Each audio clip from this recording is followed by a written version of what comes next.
नमस्कार, मैं हूं लवकांत सिंह।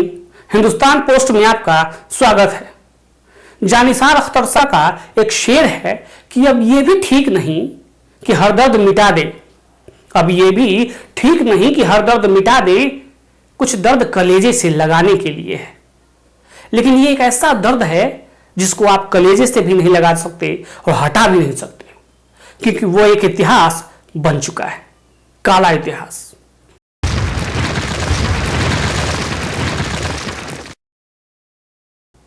मैं एक दंगे की बात करने जा रहा हूं।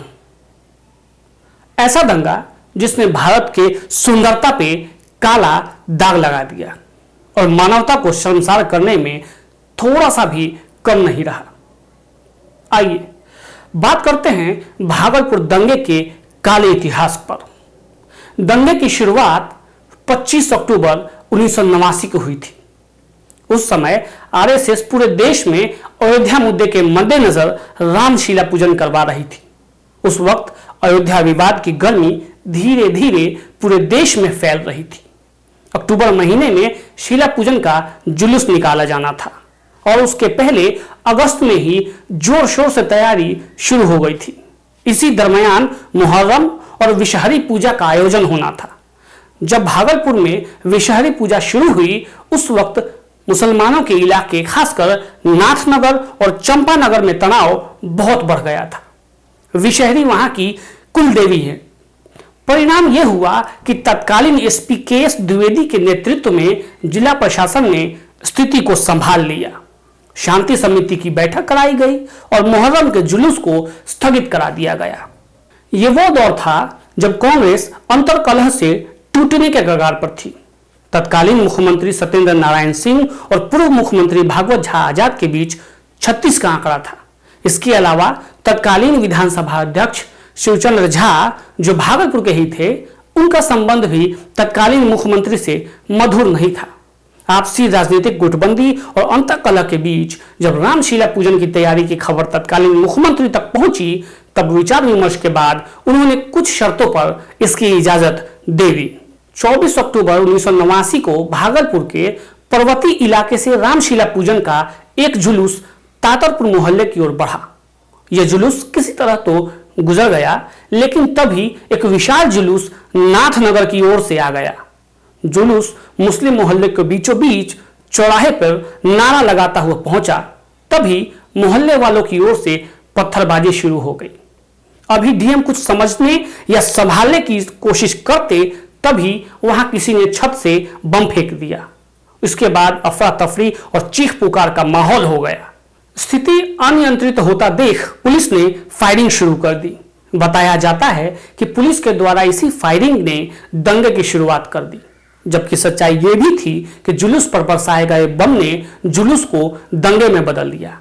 जुलूस में आए कई हिंदू लोग मारे गए। उधर जंगल में आग की तरह अफवाहें फैलने लगी। दंगों में सबसे ज्यादा नुकसान अगर होता है तो वो होता है अफवाहों से। एक अफवाह हुई कि संस्कृत विद्यालय में 40 हिंदू छात्रों को मुसलमानों ने मार दिया है। कहीं हिंदुओं के मारे जाने का, कहीं मुस्लिमों के मारे जाने का अफवाह फैलाया जाने लगा। इन अफवाहों का परिणाम यह हुआ कि समूचा भागलपुर दंगे की चपेट में आ गया। एक ऐसा दंगा जो आजाद भारत में चलने वाला सबसे बड़ा दंगा था। आसानंदपुर में भी दंगा जोर पकड़ चुका था। जहां जो बहुसंख्यक था वो अल्पसंख्यकों का नाश कर रहा था। मुस्लिम बहुल इलाकों में हिंदू काटे जा रहे थे और हिंदू बहुल इलाकों में मुसलमान। लेकिन कहा जाता है कि दंगे में मरने वालों में मुसलमानों की संख्या ज्यादा थी। इस दंगे की सबसे बड़ी त्रासदी यह रही कि यह केवल शहर तक ही सीमित नहीं रहा। गांव के गांव दंगे की आग में जलने लगे थे। हालांकि उस दौरान भी हिंदू मुस्लिम एकता की मिसाल गढ़ने वाले लोग थे। सरकारी दस्तावेजों के मुताबिक भागलपुर के जमुना कोठी में हिंदुओं ने करीब 40 मुसलमानों को शरण दे रखी थी। उस वक्त के अखबारों ने बहुत सटीक रिपोर्टिंग की थी। हालांकि कुछ ऐसे भी थे जो किसी एजेंडा को लेकर चल रहे थे। उन लोगों ने इन खबरों में बहुत सारी चीजें तरोड़ मरोड़ के पेश की थी।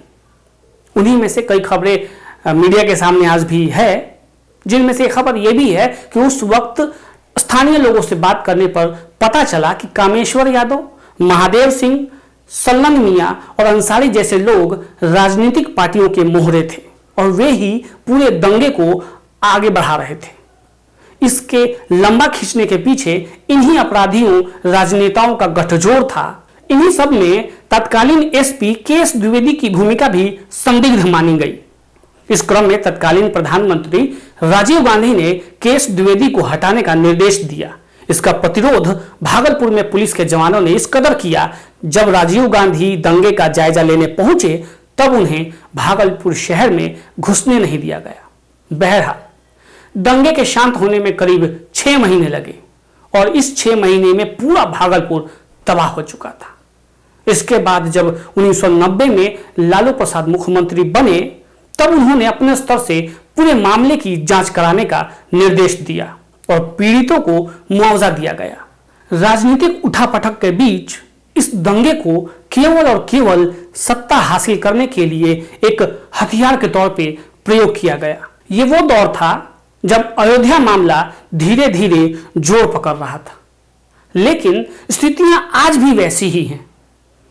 कोई ऐसा दशहरा नहीं बीतता जब कोई खबर ना आए कि दुर्गा विसर्जन के जुलूस पर किसी ने पथराव कर दिया, किसी ने दुर्गा की मूर्ति तोड़ दी, किसी ने हनुमान जी की मूर्ति तोड़ दी।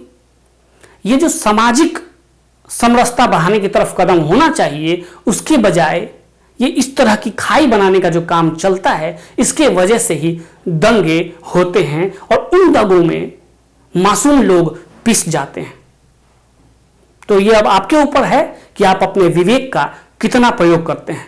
नमस्कार।